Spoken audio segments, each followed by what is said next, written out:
बहुत बहुत नमस्कार दोस्तों। आज एक न्यूज़ लेके आया हूँ। सभी ने उस न्यूज़ के बारे में सुना होगा। तो कुछ चीज़ें हैं जो अ, दिमाग में घूमती रहती हैं और लगता है कि इस बारे में बोलना चाहिए। सिर्फ मुझे ही नहीं, हर किसी को, हर जागरूक इंसान को इन मुद्दों पे बोलना बहुत ज़रूरी है। मथुरा जैसी कृष्ण नगरी में एक बहुत ही अधिक भयावह घटना घटी है, जिसमें लगभग 10 से 11 श्रद्धालुओं की मौत की दुखद खबर मिलने सुनाई दे रही है। सबने ये चीज न्यूज में भी देखी होगी।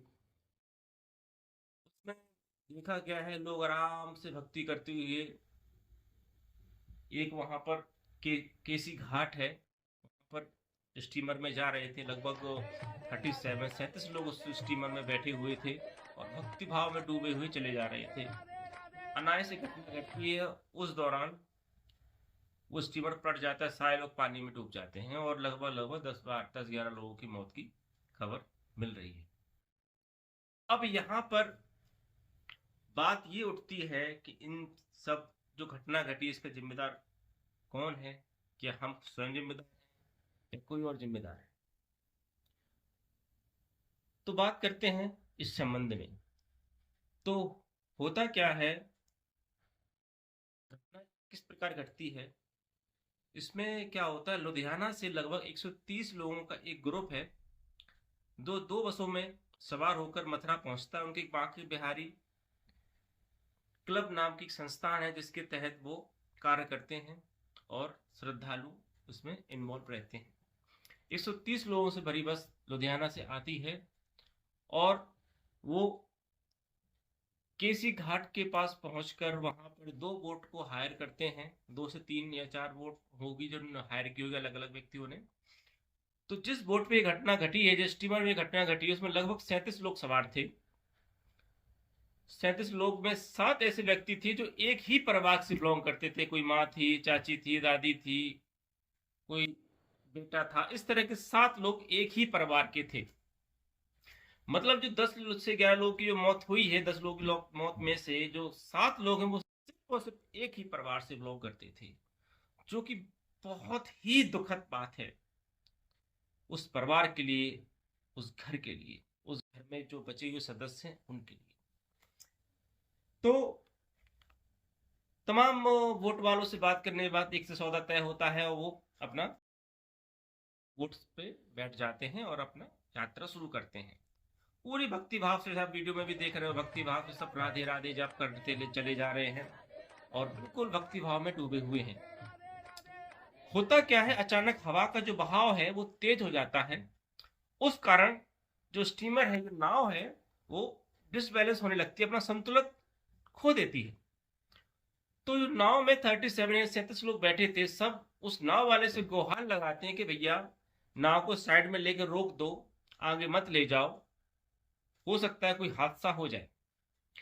पर होता क्या है, वो नाव वाला कुछ अपने ही ऊपर कुछ ज्यादा ही ट्रस्ट उसको था।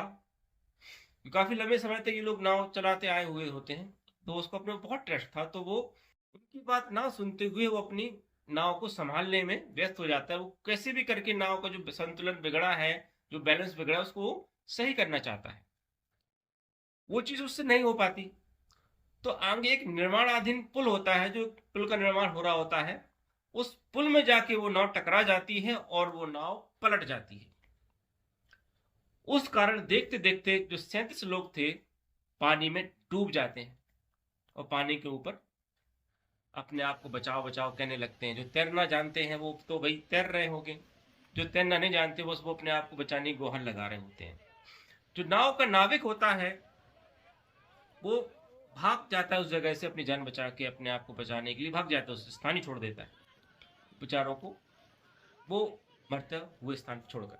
जो आसपास मजदूर थे, जो वहाँ आसपास लोग थे जो तैरना जानते थे, वो कूद के लोगों को बचाने में अपना योगदान देते हैं।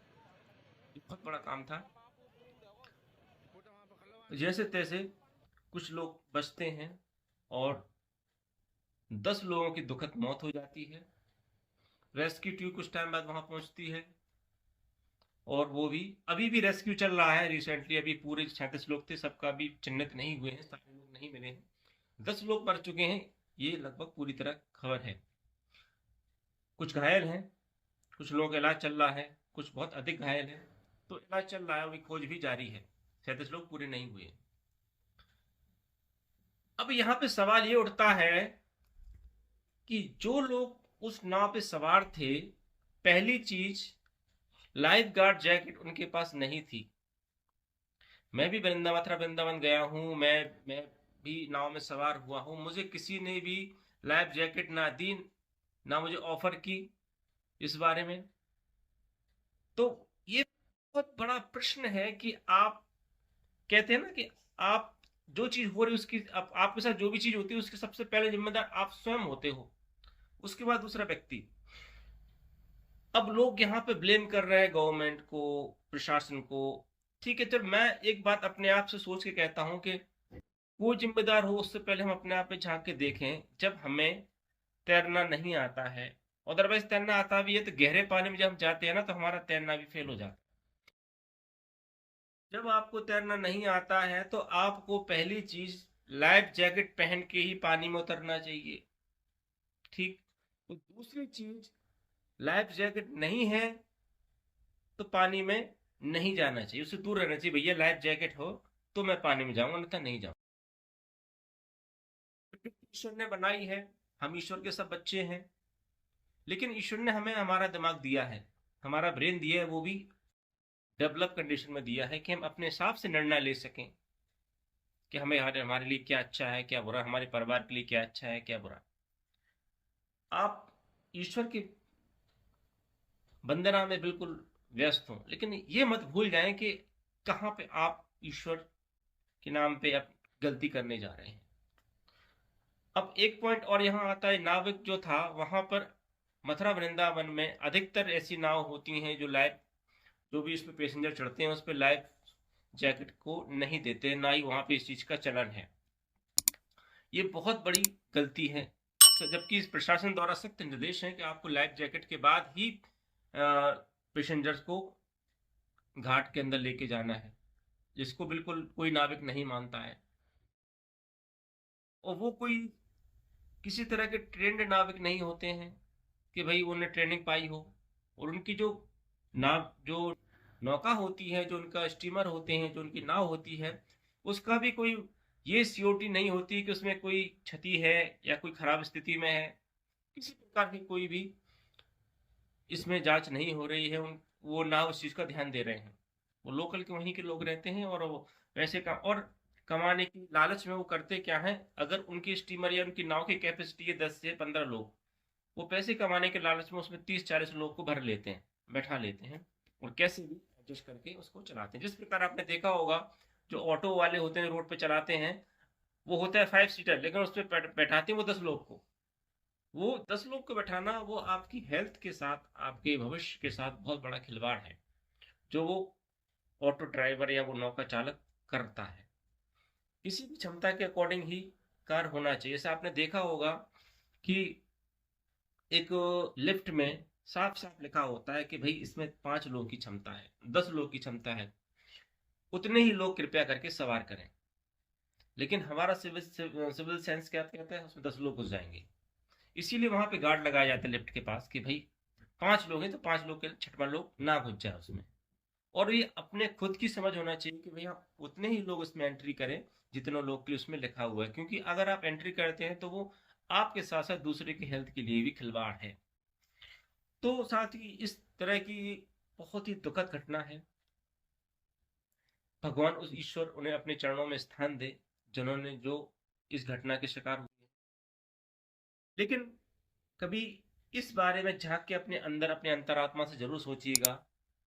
कोई भी धार्मिक स्थान पे जाते हैं या आप कहीं घूमने जाते हैं तो सबसे पहले अपने विवेक से, अपने दिमाग से काम लीजिए कि कहाँ आप क्या गलती करने जा रहे हैं। जरूरी नहीं जो गलती जो कार्य हो रहा है उसको कंटिन्यू करते हुए आगे बढ़े। आपको तैरना नहीं आता है और आप इतने गहरे पानी में जा रहे हैं, तो अपने दिमाग का प्रयोग करिए ना यार। दिमाग का प्रयोग करिए कि भाई मुझे तैरना नहीं आता। बाय द वे, भगवान ना करे नाव पलट जाए तो मेरा क्या होगा, मेरे परिवार का क्या होगा, मेरे छोटे छोटे बच्चे बैठे हैं उसमें उनका क्या होगा।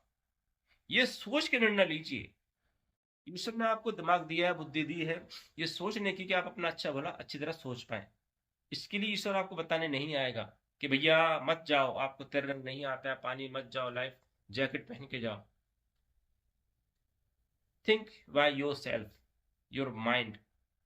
तो बड़ा दुख होता है दोस्तों, सभी उस ईश्वर से कामना करते हैं सभी को शांति मिले। आगे से याद रखिएगा मेरी बात को कि आपका परिवार और आप स्वयं अब उसकी जिम्मेदारी है दूसरे से पहले। हम अभी इस चीज के लिए बहुत लोग ब्लेम कर सकते हैं, प्रशासन को और बहुत सारे चीजों को हम वहां ब्लेम करने लगे, यार इसने ऐसा क्यों नहीं किया, वहां ये सुविधा होनी चाहिए थी वो यार आपके पास भी तो बुद्धि है, दी है ना भगवान ने। आप क्यों उस जगह, या सुविधा नहीं थी या कुछ भी नहीं था, आप क्यों उस जगह गए? पहली बात तो ये है। एक बच्चा वहां बैठा, उसकी माँ वहां पे चली गई, तो बच्चा क्या कह रहा होगा? उसका जिम्मेदार कौन है? उसका भविष्य खराब हुआ है। दोस्तों, अपना दिमाग का प्रयोग करिए और सोचिए। बहुत बहुत धन्यवाद। जय हिंद, जय भारत।